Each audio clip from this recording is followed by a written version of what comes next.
তোমাদের ইঞ্জিন কিভাবে খুলতে হয় পার্ট পার্ট করে তোমাদের দেখানো হয়েছে। ফার্স্ট পার্টে, সেকেন্ড পার্টে কি দেখানো হয়েছে, যত স্পেয়ার পার্টস আছে সেই স্পেয়ার পার্টসগুলোকে তোমাদের পরিচিতি করানো হয়েছে। তারপরে থার্ড পার্টে তোমাদের স্পেয়ার পার্টসের সম্বন্ধে বলা হয়েছে। আর ফোর্থ পার্টে কি আছে, ইঞ্জিনের একটা অ্যাসেম্বলি পার্ট তোমাদের দেখানো হয়েছে। এরপরে ইঞ্জিনের যেগুলো বাদবাকি যে পার্টগুলো আছে সেই ফিটমেন্টগুলো আজকে আমি তোমাদের দেখাবো, ঠিক আছে। আর প্রত্যেকটা স্টুডেন্টকে বলছি তোমরা কিন্তু পুরো ভিডিওটা দেখবে, ঠিক আছে। পুরো ভিডিওটা দেখলে তবেই তোমরা কিন্তু এই ইঞ্জিনটার সম্বন্ধে পুরোপুরি জানতে পারবে। এটা হচ্ছে ফ্লাই হুইল, ঠিক আছে। ফ্লাই হুইল কিন্তু ইঞ্জিনের একটা খুব ইম্পর্টেন্ট পার্ট।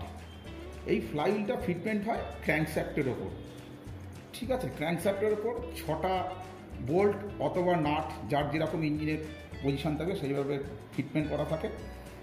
তো এই যে ফ্লাই হুইলটা কিন্তু কাস্ট আয়রন দিয়ে তৈরি, ঠিক আছে। এরপরে কি হয়, এই ফ্লাই হুইলটাকে পালিশ করা হয় যেই বেসমেন্টের ওপরে তোমার প্রেশার প্লেটটা বসে। আর ফ্লাই হুইলের এই যে আউটসাইডে যেটা আছে, এই যে টিথ করা রয়েছে, এটাকে বলা হয় রিং গিয়ার। তো এই রিং গিয়ারটা কিন্তু আলাদা করে ফ্লাই হুইলের মধ্যে বসানো হয়। তো কীভাবে বসানো হয়, এই রিং গিয়ারটা একটা আলাদা পার্ট। এই রিং গিয়ারটাকে হিট দিতে হয়, ঠিক আছে। 110 থেকে 120 ডিগ্রি সেলসিয়াসের টেম্পারেচারে এটাকে হিট দিয়ে সেটাকে কী করা, লাল করা হয়। করানোর পরে কী হয়, এই রিং গিয়ারটা বেড়ে যায়, ঠিক আছে। এই রাউন্ড শেপটা যখন বেড়ে যায় তখন ওটাকে নিয়ে এসে এই ফ্লাই হুইলের মধ্যে বসিয়ে দেওয়া হয়। বসিয়ে দেওয়ার পরে যখন এই রিং গিয়ারটা ঠান্ডা হয়ে যায়, যখন কোল্ড কন্ডিশনে চলে আসে, তখন এই রিং গিয়ারটা কী হয়, ফ্লাই হুইলের মধ্যে ধরে নেয়। তো এই রিং গিয়ারের যে টিথগুলো, এটা কোথায় কন্ট্যাক্ট হয়, সেটা হচ্ছে সেলফ স্টার্টারের যে পিনিয়ন আছে, সেই স্টার্টিং যে পিনিয়ন আছে সেই পিনিয়নের মধ্যে এটা এঙ্গেজ হয়, ঠিক আছে। তার মানে সেলফ স্টার্টার কী করে, এই ফ্লাই হুইলের রিং গিয়ারটাকে ঘোরালেই অটোমেটিক পুরো ফ্লাই হুইলটা ঘুরলেই ক্র্যাঙ্কশ্যাফটটা ঘুরলে ইঞ্জিনটা কিন্তু স্টার্ট হয়, ঠিক আছে। এই যে ফ্লাই হুইলের মাঝখানে তো একটা বিয়ারিং দেখা যাচ্ছে, এই যে বিয়ারিংটা, এটাকে বলা হয় পাইলট বিয়ারিং, ঠিক আছে। আগেকার ফ্লাই হুইলে কী থাকতো, পাইলট বুশ থাকতো বাসে, এখন সেটা উঠে গিয়ে এখানে বিয়ারিং করে দেওয়া হয়েছে, বল বিয়ারিং। এটাকে বলে পাইলট বিয়ারিং। এটার মধ্যেই কিন্তু ক্লাচের তোমার গিয়ার বক্সের যে প্রাইমারি শ্যাফট আর ড্রাইভ শ্যাফটটা এই বিয়ারিংয়ের ওপর কিন্তু ঘোরে, ঠিক আছে। কী করবো, ফ্লাই হুইলটা লাগাবো। তো ফ্লাই হুইলটা লাগবে কোথায়, ক্র্যাঙ্কশ্যাফটের ওপর। ক্র্যাঙ্কশ্যাফটের ওপর লাগবে 6টা বোল্ট আছে, 1 2 3 4 5 6। আর এখানে একটা পিন আছে, এই পিনটা দিয়ে কিন্তু এই যে পিনটা তোমার চোখে দেখতে পাচ্ছ, এই যে পিনটা আছে, এই পিনটা কি হয়, এই ফ্লাই হুইলের পেছন দিকে একটা পিন পয়েন্ট করা আছে, এই যে এই পিন পয়েন্টের মধ্যে ঢুকে যাবে যখন, অটোমেটিক 6টা বোল্টের লাইন একবারে এক চান্সে হয়ে যাবে, ঠিক আছে। এইভাবে কিন্তু এটা লাগে, এই পিনটা এখানে থাকে। আর পিনের যে পোর্শনটা সেটা কী হয়, এই ফ্লাই হুইলের মধ্যে যে পিন পয়েন্ট আছে সেখানে পিনটা ঢুকে গেলে অটোমেটিক এই 6টা বোল্টের লাইন এক চান্সে হয়ে যায়, ঠিক আছে। তো আমরা এখন কী করবো, ফ্লাই হুইলটা ফিটমেন্ট করবো। তাহলে এই পিনটার সঙ্গে ম্যাচ করাবো, ঠিক আছে। পিনটার সঙ্গে যেই ম্যাচ করাবো অটোমেটিক কী হবে, হ্যাঁ, বোল্টের মধ্যে দেখো অটোমেটিক কিন্তু ম্যাচিং হয়ে যাবে। এই পিনের মধ্যে ম্যাচ করলাম, এবার আমি বোল্টটা ধরিয়ে দেবো।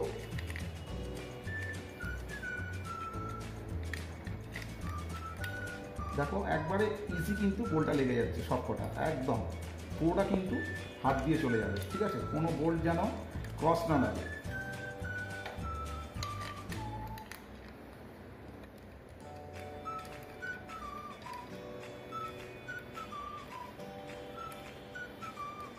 সবকটা কিন্তু বোল্ট একদম ইজি যাচ্ছে।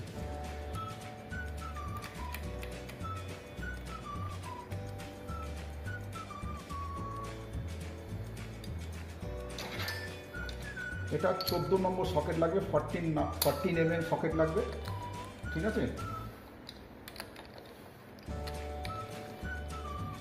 এটা আমি কি করলাম, এটা দিয়ে সেম করে দিলাম এক্সটেনশন রড দিয়ে।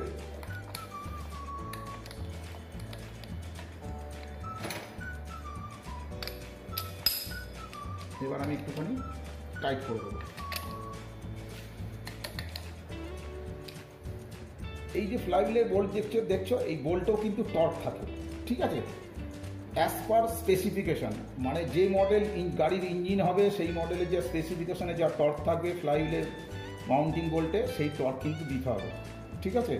সেটা যা টর্ক থাকবে সেটা আমি টপ রেঞ্জে সেট করে তখন এই বোল্টটা টাইট করবো টর্ক রেঞ্জ দিয়ে।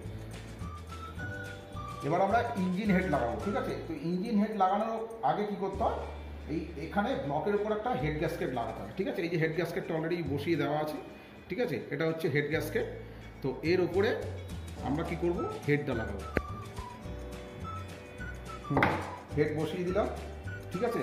তো হেডের ফ্রন্ট সাইড হচ্ছে এই দিকটা, ফ্রন্ট সাইড যে দিকটা তোমার কি স্লট আছে, এই যে হাফ কি স্লট লাগানো অলরেডি এর মধ্যে রয়েছে, এই কি স্লটটা যেদিকে থাকবে সেদিকটা হচ্ছে ফ্রন্ট সাইড, ঠিক আছে। ইঞ্জিনের ফ্রন্ট সামনের দিকে থাকবে, আর পেছন দিকে থাকবে ক্র্যাঙ্কশ্যাফটের সাইড। এই যে ডিস্ট্রিবিউটার ড্রাইভিং গিয়ার বলা, এটাকে ডিডি গিয়ার বলা, আর এটাকে বলা হয় এসেন্ট্রিক ক্যাম। তারপর এক সাইডে ডাউন আছে, এক সাইডে হাইট আছে, তো এটাকে বলা হয় এসেন্ট্রিক ক্যাম। এটা আলাদা করে ফিটমেন্ট হয় ক্যামশ্যাফটের মধ্যে। আর এটা ডিডি গিয়ার, ডিস্ট্রিবিউটার ড্রাইভিং গিয়ার। এ মানে এই মাউন্টিং বোল্ট এগুলো হেডে, ঠিক আছে। টোটাল 8টা মাউন্টিং বোল্ট আছে। হেডটা যে লাগানোর পরে যে মাউন্টিং বোল্টগুলো লাগাচ্ছি, এই মাউন্টিং বোল্টগুলো 14 mm সকেট দিয়ে টাইট করতে হবে। তো প্রথমে আমি কি করছি, এক্সটেনশন রড দিয়ে সকেটটা লাগিয়ে আগে আমি সেম করে দিচ্ছি প্রত্যেকটা বোল্ট। তো এই যে বোল্টগুলো দেখছি আমি টাইট করছি। তো কিছু ইঞ্জিন আছে যেটাতে তাদের নিজস্ব স্পেসিফাইড কিছু স্পেশাল টুলস আছে, সেইগুলো ইউজ হয়, ঠিক আছে। সেটা যেরকম যার ইঞ্জিন হবে তার সেই কোম্পানি তার নিজস্ব স্পেসিফাইড স্পেশাল টুলস তারা ইউজ করে, ঠিক আছে। সব কিন্তু এই 14 নম্বর সকেট বা এক্সটেনশন রড নাও লাগতে পারে। স্পেশাল টুলস আছে কিছু, সেটা কিছু ইঞ্জিনে সেই স্পেশাল টুলস ইউজ করতে হয়।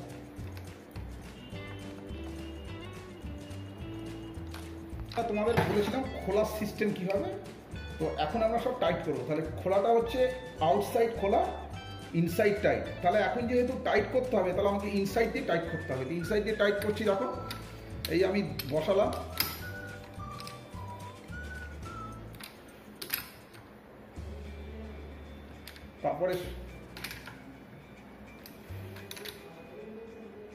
তারপরে সোজা এখানে চলে আসবো।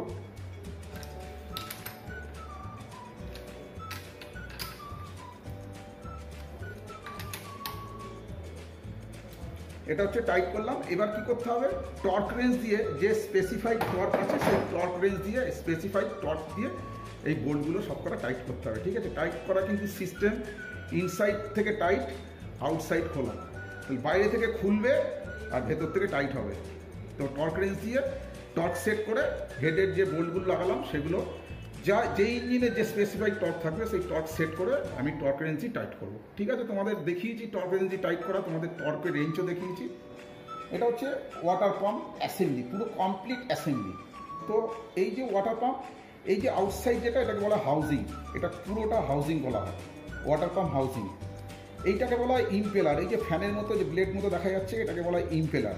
আর মাঝখানে দেখতে পাচ্ছ এখানে একটা পিনের মতো রয়েছে, এই ইম্পেলারটা কিন্তু এটা হচ্ছে water pump main bearing shaft, ঠিক আছে। এই শ্যাফটের মধ্যে কিন্তু এই ইম্পেলারটা বসানো দেবে প্রেস করে। তাহলে এটা হচ্ছে বিয়ারিং শ্যাফট, এটা হচ্ছে বিয়ারিং। এর ভেতরে একটা বিয়ারিং আছে যে শ্যাফটের মধ্যে বিয়ারিংটা সেট করা আছে। এটাকে বলা হয় হাফ। এটাতে কিন্তু পুলিটা মাউন্ট করা হয় 4টে বল দিয়ে, এটাকে বলা হাফ। তাহলে এটা হাউজিং। লম্বা যেটা স্ট্রেট যেটা আছে সেটাকে বলা হয় ওয়াটার পাম্প বিয়ারিং শ্যাফট। মাঝখানে আছে বিয়ারিং এর ভেতরে, আর এটা হচ্ছে ইম্পেলার। আর ইম্পেলারের নিচে দেখো অয়েল সিল আছে, এই জায়গাটা একটা অয়েল সিল আছে, ঠিক আছে। এই অয়েল সিলটা একটু দেখা যাচ্ছে হালকা এইদিকে, এই যে অয়েল সিলটা, এই যে, ঠিক আছে। এই অয়েল সিল, এইটা হচ্ছে অয়েল সিল। অয়েল সিলটা লাগানোর কারণ হচ্ছে ওয়াটার পাম্প যখন ঘোরে, এখান থেকে যখন ওয়াটারটা ভিতর দিয়ে যায়, তখন কি হয়, যদি অয়েল সিলটা লাগানো না থাকে তাহলে কিন্তু জলটা লিকেজ হয়ে যাবে। তো এইখান থেকে জলটা যদি লিকেজ হয়ে যায়, তাহলে এখান থেকে ফোটা করে বাইরেতে জলটা পড়বে। জলটা লিকেজ হলে টোটাল ওয়াটারটা কিন্তু ড্রেন হয়ে যাবে। সেই জন্য এখানে একটা অয়েল সিল দেওয়া থাকে, যাতে অয়েল সিলটা কী করে, জলটাকে গার্ড করে, জলটা বেরোতে দেয় না।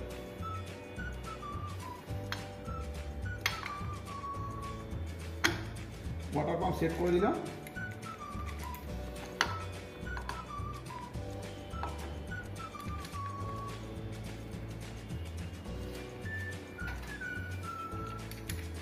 ওয়াটার পাম্পে 10 mm সকেট লাগে, ঠিক আছে। 10 mm সকেট দিয়ে ওয়াটার পাম্প বোল্টগুলো টাইট করতে হবে। ওয়াটার পাম্প টাইট হয়ে যাবে। টাইমিং কভার লাগাবো, এরপরে আমরা টাইমিং কভার লাগাবো। এটা হচ্ছে রিয়ার, মানে রিয়ার টাইমিং কভার। প্রথমে আমরা রিয়ার টাইমিং কভারটা সেট করব।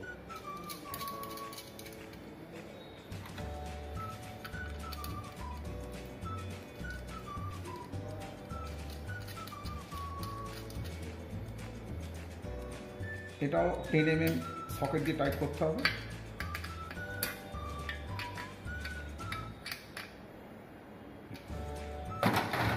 তো আমরা কি করব, ইঞ্জিন টাইমিং করব, ঠিক আছে। এটা হচ্ছে একটা ইঞ্জিনের 3টে টাইমিং হয়, একটা মেন টাইমিং, একটা ভালভ টাইমিং, একটা ইগনিশন টাইমিং।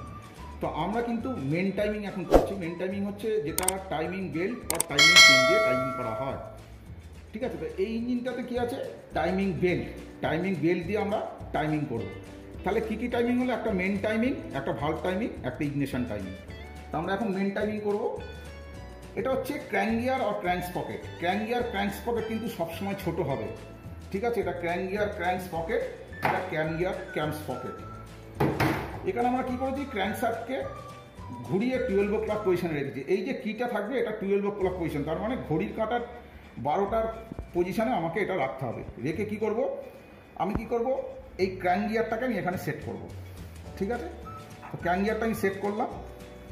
এবার কি করব, ঠিক উল্টো দিকে ক্যামশ্যাফটে দেখো এখানে একটা রিয়ার টাইমিং কভার, এখানে একটা স্লট করা আছে, যে দেখা যাচ্ছে অলরেডি, ঠিক আছে। এই যে মার্কিংটা আছে, আর এই ক্যাম গিয়ারের একটা মার্কিং আছে, এই যে আরও এই মার্কিংটার সঙ্গে মার্কিংটা ম্যাচ করাতে হবে, ঠিক আছে। এই ম্যাচ করালাম, ঠিক আছে। বোল্ট লাগালাম। টেনশন আর বিয়ারিং, এই যে টাইমিং বেল্টটা লাগে তার টেনশনটা কিন্তু মেনটেন করে। বেল্টের কী টেনশন থাকবে এ কিন্তু মেনটেন করে। এখানে টেনশনের বিয়ারিং বলা হচ্ছে কেন, তার কারণ হচ্ছে যখন এটা ঘুরবে তখন কিন্তু এই কন্টিনিউয়াস এই বিয়ারিংটা ঘুরবে, ঠিক আছে। এবার আমরা লাগাচ্ছি টেনশনের বিয়ারিংটা, দেখো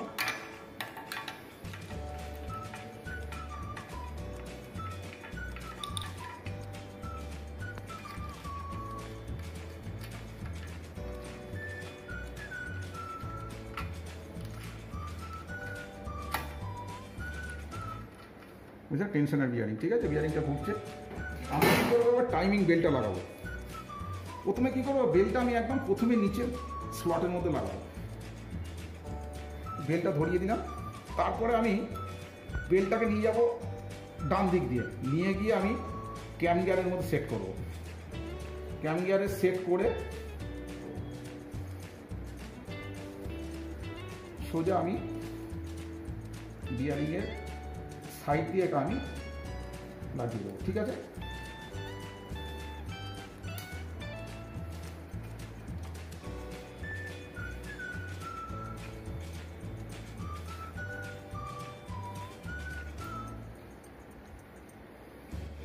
বারো নম্বর সকেট লাগে, 12 mm।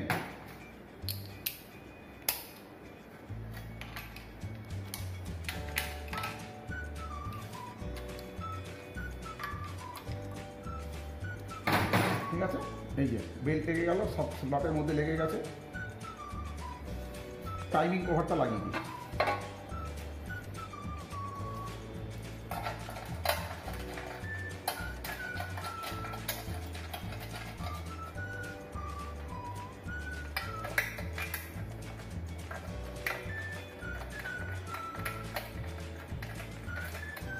সকেট দিয়ে টাইট করতে হবে।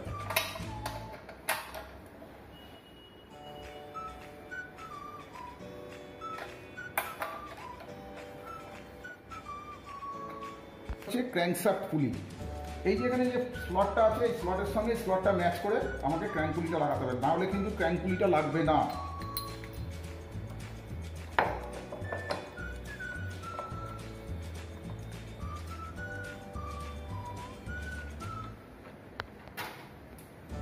এটা হচ্ছে ওয়াটার পাম্প পুলি, ওয়াটার পাম্পের মধ্যে লাগাবো।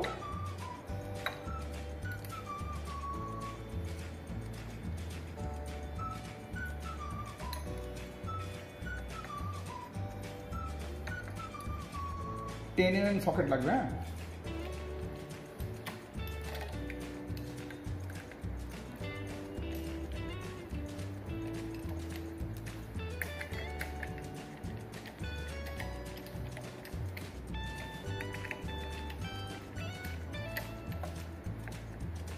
তো ক্র্যাঙ্কশ্যাফটের এই যে বোল্টটা যখন টাইট করবো তখন ফাইনাল টাইট কিন্তু আমি টর্ক রেঞ্জ দিয়ে চেক করবো, ঠিক আছে।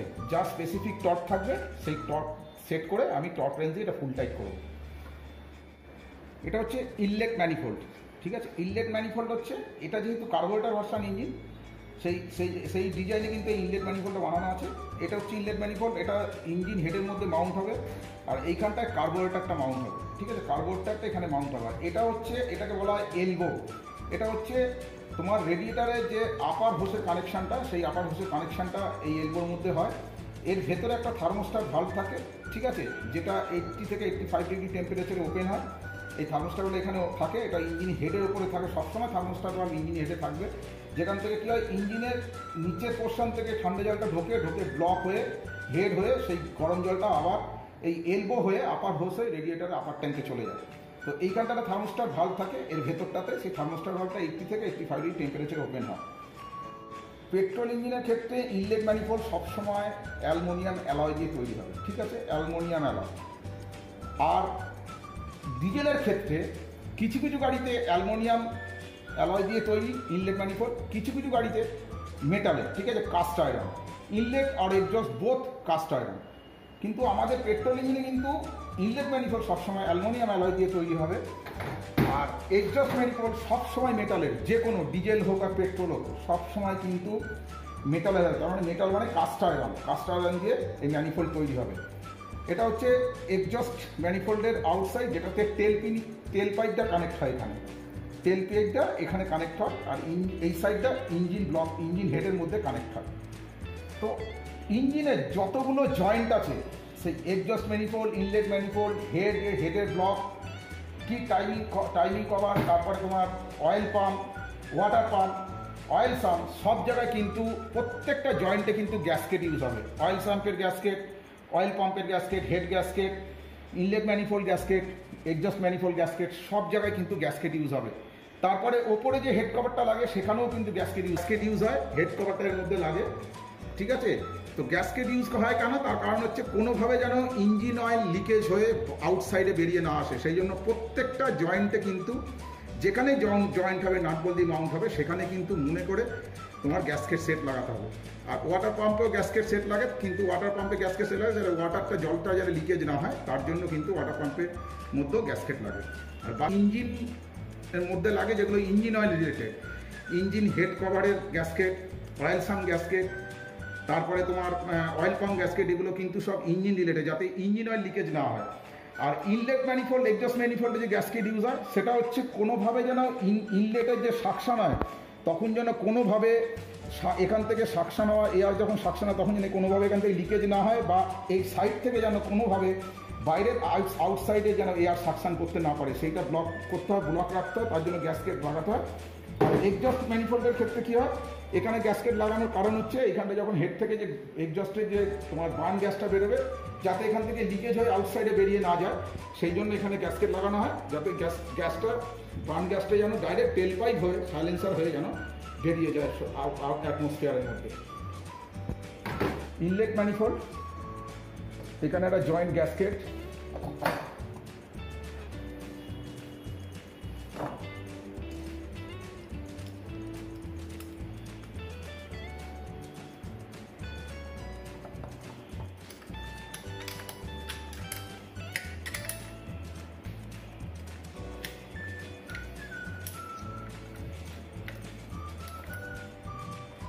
এটা এক্সস্ট ম্যানিফোল্ড, ঠিক আছে। এর মধ্যে অলরেডি আমি এখানে গ্যাসকেট ট্রিটমেন্ট করে দিয়েছি, ঠিক আছে।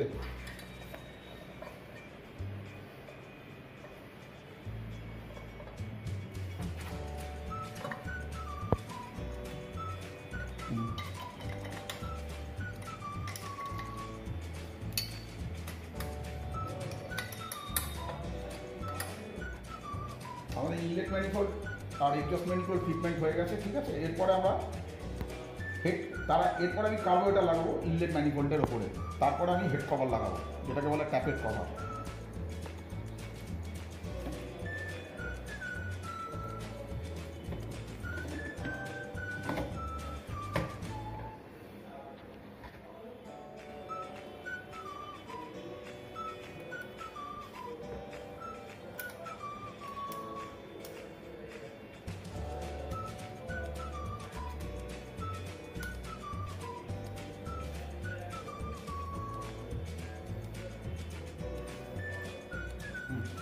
এখানে 4টে মাউন্টিং নাট লাগানো আছে, ঠিক আছে। দেখো এদিকে লাগালাম, এখানে একটা, এদিকে একটা, এদিকে একটা। এখন ক্রস ওয়াইজ আমি এটা লাগিয়ে দিলাম দুটো নাট। এদিকে সবসময় ক্রস করে নাট লাগাতে হবে, ঠিক আছে? এদিকে একটা লাগিয়েছি, ওদিকে একটা লাগিয়েছি, তারপরে এদিকে লাগাবো, তারপরে এই সাইডে লাগিয়ে দেবো। এটা হচ্ছে ট্যাপেট কভার। এইখানটা একটা গ্যাসকেট লাগাতে হবে, ঠিক আছে? গ্যাসকেট লাগিয়ে এর উপরে বসবে। গ্যাসকেটটা এখানে বসিয়ে দিয়েছি, বসাবো। 4টে মাউন্টিং বোল্ট আছে।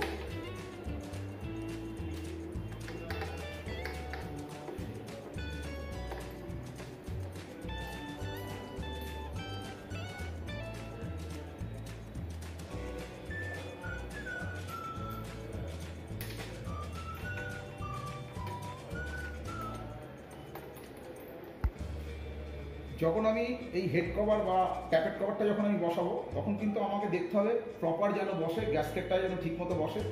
না বসলে কিন্তু কি হবে, যখন আমি টাইট করব, ঠিক আছে, টাইট করার পরে কিন্তু এই সাইড থেকে মোবিল লিকেজ করবে। তাহলে আমাকে গ্যাসকেট দেখতে হবে, গ্যাসকেটটা প্রপার বসেছে কিনা, ট্যাপেট কভারটা বা হেড কভারটা ঠিকমতো বসেছে কিনা। সাথে আমি যে টাইট করছি সেটা যেন একদম প্রপার ওয়ে টাইট হয়। তার মানে একদিকে বেশি টাইট করে দিলাম, একদিকে কম টাইট করে দিলাম, তাহলে কিন্তু হবে না। টাইট কিন্তু প্রত্যেকটা 4টে বোল্ট কিন্তু সমানভাবে টাইট করতে হবে, ঠিক আছে? ট্যাপেট কভারে যে বোল্ট, যে মাউন্টিং বোল্ট 4টে লাগানো হচ্ছে, এটা 10 mm সকেট লাগবে। 10 mm সকেট দিয়ে প্রপার টাইট করতে হবে, কিন্তু কোনো বেশি কম বেশি যেন টাইট নয়, ঠিক আছে? টাইটটা কিন্তু সমান করে টাইট করতে হবে। যদি প্রয়োজন হয় এখানে ছোট টর্করিচ আমি ইউজ করতে পারবো ট্যাপেট কভারের বোল্ট টাইট করার জন্য। এটা হচ্ছে অয়েল ফিল্টার। এটা ব্লকের আউটসাইডে ফিটমেন্ট থাকে। এটাতে কী হয়, যখন অয়েল পাম্প থেকে তেলটা সাকশন করে অয়েল পাম্প থেকে এসে, তখন এই জায়গাটায় তেলটা আসে, এসে এখানে ফিল্টার হয়, ভেতরে স্টেনার আছে, ফিল্টার হয়ে এই মাঝখানটাতে ফ্রেশ অয়েলটা জমা হয়, ঠিক আছে? জমা হয়ে সেই তেলটা এর ভেতর দিয়ে ইঞ্জিন ব্লক হয়ে ইঞ্জিন হেঁটে চলে যায়। এটা স্পার্ক প্লাগ। এর মাঝখানে যেটা দেখছো, এই যে এটা লাগিয়েছে, এটাকে বলে সেন্ট্রাল ইলেকট্রড, আর এটাকে বলে গ্রাউন্ড ইলেকট্রড, ঠিক আছে? এটা ইনসুলেটর, ঠিক আছে? আর এটা হচ্ছে high tension wire connected point. এটা হচ্ছে মাউন্টিং বোল্ট, যেটা ব্লকের সঙ্গে মাউন্ট করে, এটা থ্রেড। তাহলে এটা সেন্ট্রাল ইলেকট্রড, এটা গ্রাউন্ড ইলেকট্রড, এটা ইনসুলেটর। এই যে দেখছো সেন্ট্রাল ইলেকট্রড আর গ্রাউন্ড ইলেকট্রড, এর মাঝখানে দেখো একটা ক্লিয়ারেন্স আছে, এটা গেজটা ঢুকছে। এটা কিন্তু ফিলার গেজ দিয়ে মেজারমেন্ট করতে হয়। এই যে স্পার্ক প্লাগের গ্যাপটা, এটা কিন্তু ফিলার গেজ দিয়ে মেজারমেন্ট করতে হয় অ্যাজ পার স্পেসিফিকেশন। যে ইঞ্জিন হবে তার যে স্পেসিফিকেশন স্পার্ক প্লাগে যে গ্যাপ থাকবে, সেই গ্যাপটা এখানে মেনটেন করতে হবে। এই যে আমি দেখছো, এটা কিন্তু ঠিক এইভাবেই যাবে, কোনো একদম ইজি লুজ হবে না, আবার টাইটও হবে না। এই যে যাচ্ছে আমার, এইভাবেই কিন্তু যাবে, এই গ্যাপটা কিন্তু এইভাবেই থাকবে। বেশিও গ্যাপ হলে হবে না, কমও গ্যাপ হলে হবে না। এই ইঞ্জিন হেডের মধ্যে ফিটমেন্ট হয় স্পার্ক প্লাগ। প্লাগগুলো দেখছো, এগুলো কিন্তু ডিস্ট্রিবিউটারের যে হাই টেনশন ওয়্যার আছে, সেই হাই টেনশন ওয়্যারগুলো এখানে কানেক্টেড হবে অ্যাজ পার ফায়ারিং অর্ডার অনুযায়ী। যেরকম ফায়ারিং অর্ডার থাকবে সেইভাবে এই যে 1, 2, 3টে স্পার্ক প্লাগ আছে, সেই অ্যাজ পার স্পেসিফিকেশন, সেটা হচ্ছে ফায়ারিং অর্ডার যা বলবে, সেই ফায়ারিং অর্ডার যা অনুযায়ী আমি স্পার্ক প্লাগে তারটা লাগাবো হাই টেনশন কেবিলটা। ডিস্ট্রিবিউটার, ঠিক আছে? এটা হচ্ছে তোমার, এটাকে বলা হয় স্পাইন্ডেল অর ডিস্ট্রিবিউটার পিনিয়ন, ঠিক আছে? এটা হচ্ছে ডিস্ট্রিবিউটার ক্যামের মধ্যে ফিট করা থাকে। এটা কানেক্ট হবে ক্যাম শাফটের সাথে।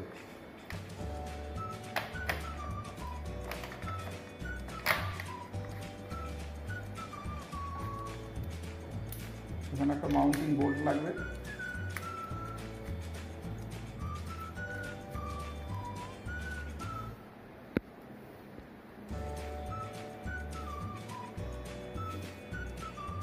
এই যে ডিস্ট্রিবিউটারের যে ছোট কেবিলটা দেখা যাচ্ছে, এটা হচ্ছে ইগনিশন কয়েলের মধ্যে লাগবে, ঠিক আছে? আর 3টে ওয়্যার আছে। এই 3টে ওয়্যার সোজা চলে যাবে স্পার্ক প্লাগের মধ্যে, ঠিক আছে? এটা হচ্ছে 3 নম্বর,